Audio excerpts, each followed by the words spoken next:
shortage, companies are constantly poaching from each other, pushing up the cost when it comes to hiring one person.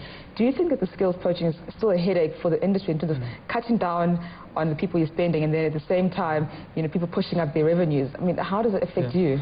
Well, firstly, we think it's a massive headache for the industry, and it's all short-term gains, because what's happening is that everyone's robbing from each other, and what you're doing is that you're pushing up the salaries the whole time of these skills.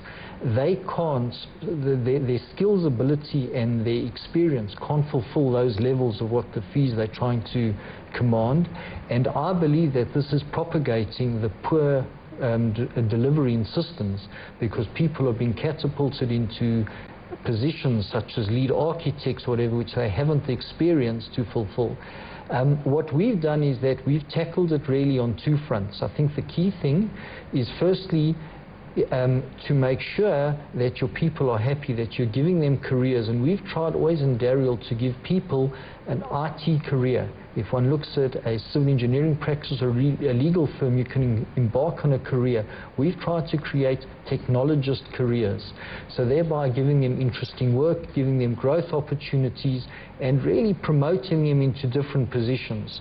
So as opposed to just being a body in a seat coding, but actually giving them an IT career. That's the first front. The second is that we've created a lot of internal training that we feel is not being tackled in the market today, in terms of training courses being offered, which again gives them the and that's the cross-pollination of different experiences on our projects. We are training them in that, as well as a third factor is the mentorship, actually putting them under people who have had 5-10 years experience, showing them what you do and what you don't do.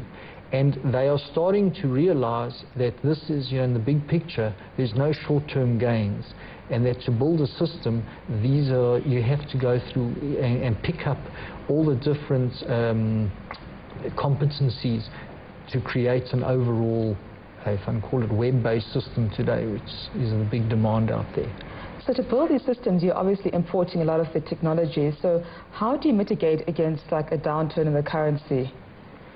Well, in terms of, firstly, we're doing actually a lot of open source development.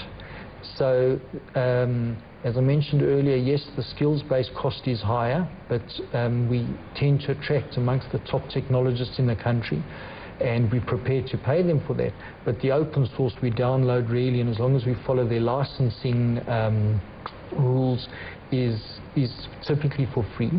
A lot of the bespoke developments, in other words, we go and build systems for customers who can't find a product on the shelf, or if they found one, by the time they change that, they might have just recreated it from inception.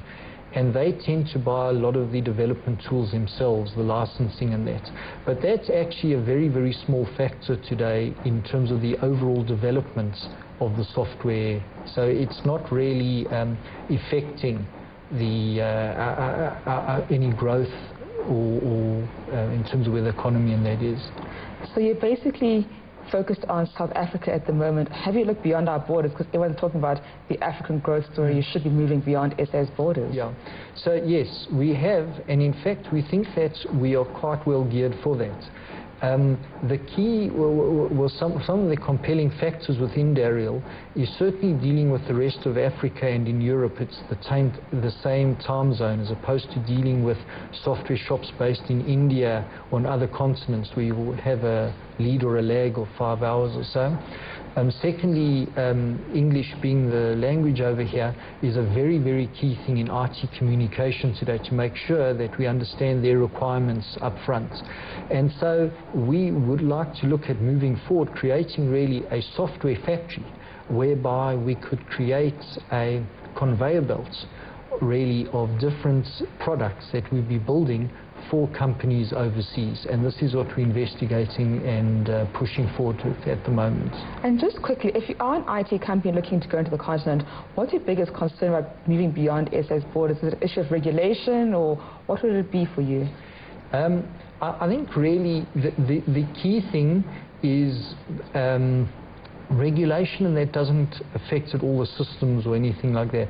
The key factor is making sure that them not being in the same room as us, so to speak, is understanding their requirements clearly enough that we get it right first time. Because the cost comes in rechanging and rechanging and rechanging it. And that's probably the biggest barrier to entry in terms of delivering successfully, is making sure that they are mature enough in their organization to give you the exact requirements that we can sit and build at. Well, Malcolm, thank you so much for your time. Thank you very much. Malcolm Rabson is the MD of Dariel Solutions. Well, that brings us to the end of this edition. If you've got any comments or suggestions on the show, please drop us an email at buildingafrica@cnbcafrica.com. Thanks for watching.